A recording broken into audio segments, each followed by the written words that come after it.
নমস্কার বন্ধুরা, blog with cooking চ্যানেলে সবাইকে স্বাগত। তো আজকে বুম্মা বাজার থেকে ইলিশ মাছ কিনে এনেছে। তো সেই ইলিশ মাছ আজকে রান্না করা হবে। তো বুম্মা আস্ত মাছই কিনে এনেছে, সেগুলো এখানে কাটবে। তো চলো ওই বুম্মার কাছে যাই আর শুনিয়ে ইলিশ মাছ দিয়ে যে কী রান্না করবে। তো চলো আমাদের সাথে এখন দেখতে থাকো। বন্ধুরাই দেখতে পাচ্ছেন ইলিশ মাছ নিয়ে এসছে বাজার থেকে। এই যে দুটো ইলিশ, জোড়া ইলিশ। ইলিশ মাছটা এখন আমি কেটে নেব, কেটে নিয়ে দেখা যাক এটা দিয়ে কী পদ রান্না করা যায়। এখন আমি কাটতে থাকি।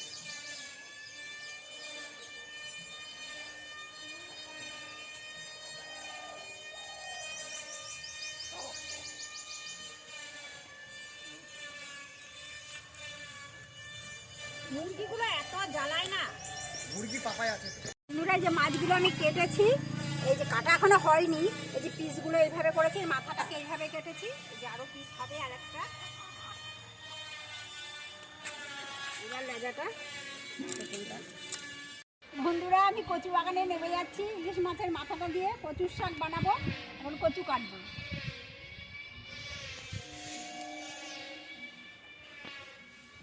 আমার নামতে খুব অসুবিধা জায়গাটা।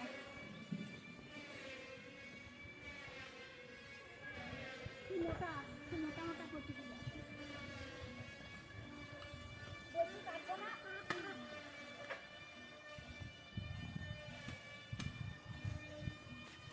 বেশি কাটবো না, এতেই হয়ে যাবে। আর দু চারটে ঘরে আছে, হয়ে যাবে। জায়গাটা উঠতে খুব কষ্ট। এবার এগুলোকে আমি কেটে নেব। এবার কচুর শাকটা আমি কেটে নেব।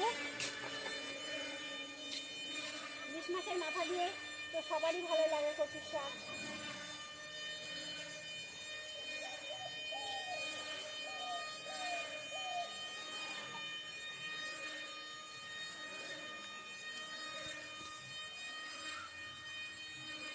ইলিশ মাছের মাথা দিয়ে কচুর শাক খেতে খুব ভালো লাগে, কিন্তু কাটতে খুব কষ্ট।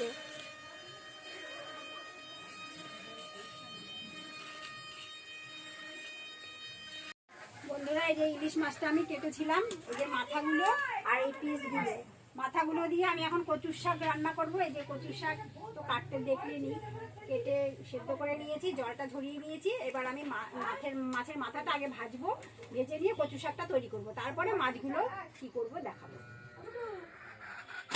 এবার গ্যাসটা জ্বালিয়ে দিলাম।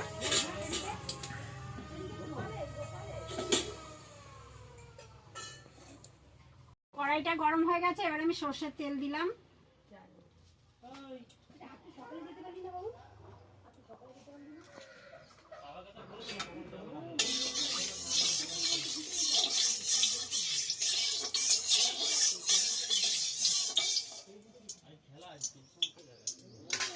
তেলটা গরম হয়ে গেছে, এবার আমি মাছের মাথাগুলো ভেজে নেব।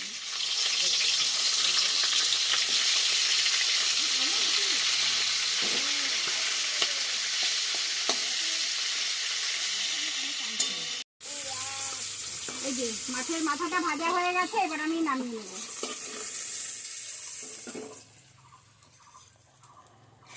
নামিয়ে নিয়েছি, এবার ওটার মধ্যে আরেকটু সর্ষের তেল দেব।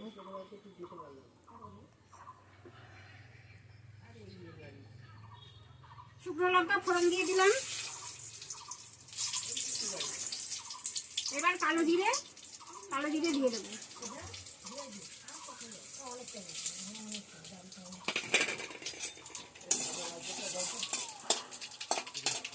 এবার আমি কচুর শাকটা, এই ফোড়ন দিয়ে দিয়েছি, ফোড়ন গরম হয়ে গেছে, এবার কচুর শাকটা দিয়ে দিলাম।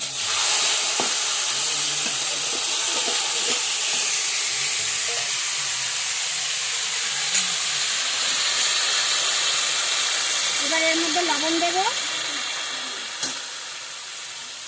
একটু হলুদ গুঁড়ো দিয়ে দিলাম, কাঁচা লঙ্কা, চেরা কাঁচা লঙ্কা দেবো, কাঁচা লঙ্কা দিয়ে দিলাম। এবার এটা নাড়াচাড়া করবো, নাড়াচাড়া করে যখন একটু কমে আসবে তখন এটা নামাতে হবে। এখন অনেকক্ষণ টাইম লাগবে, এটা হতে থাকবে।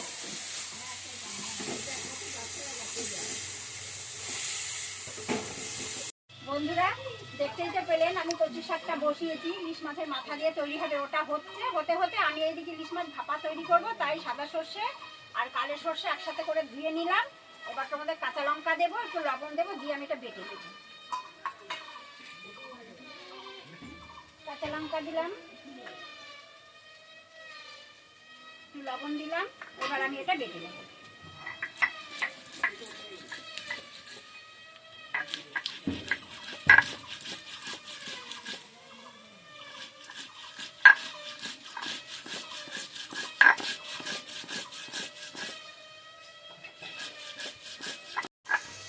এই যে বাটা হয়ে এসেছে, এবার তুলে ফেলতে হবে।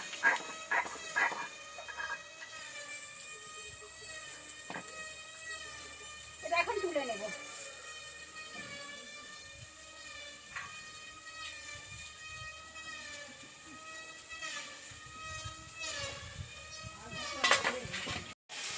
বন্ধুরা, কচু শাকটা তৈরি হচ্ছে। এবার আমি মাথাগুলো সব দিয়ে দিলাম। এবার একটু চিনি দিয়ে দেবো। এটা আজকে শুকাবে। কচুর শাক একটু জল জল হলে ভালো লাগে না, একটু যতক্ষণ না শুকাবে।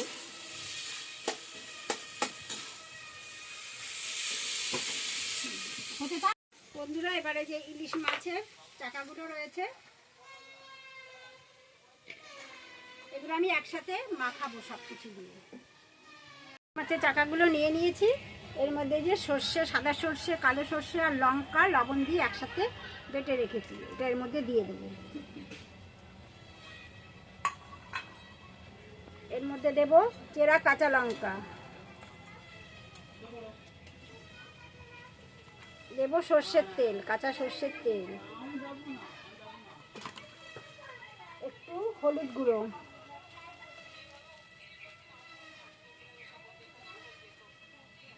হলুদ গুঁড়ো অল্প করে দেব। এবার লবণ তো দেওয়াই আছে, তা আর একটু লবণ দিলাম। এবার এটাকে মাখাবো একসাথে।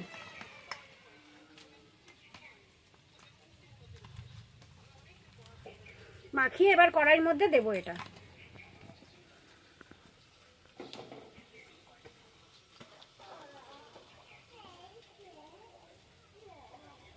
এটার মধ্যে জল দিয়ে দিলাম। এবার আর একটু সরষের তেল দেব।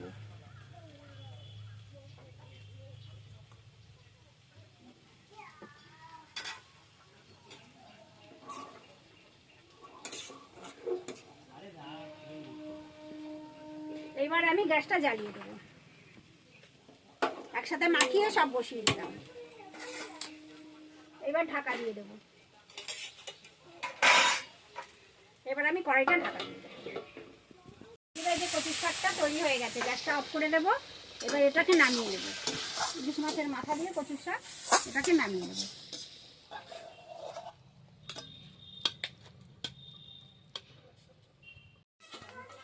ইলিশ ভাপাটা তৈরি হয়ে গেছে, এবার এটা নামিয়ে নেব।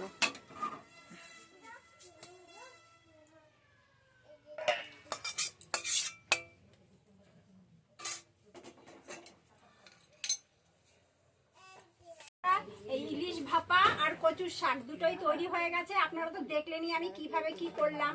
আপনারাও এইভাবে করে খেয়ে দেখবেন। যদি ভালো লেগে থাকে একটু লাইক, কমেন্ট, সাবস্ক্রাইব করে আমাদের পাশে থাকবেন, আমাদের বন্ধু হবেন। দেখা হচ্ছে পরের ভিডিওতে। নমস্কার।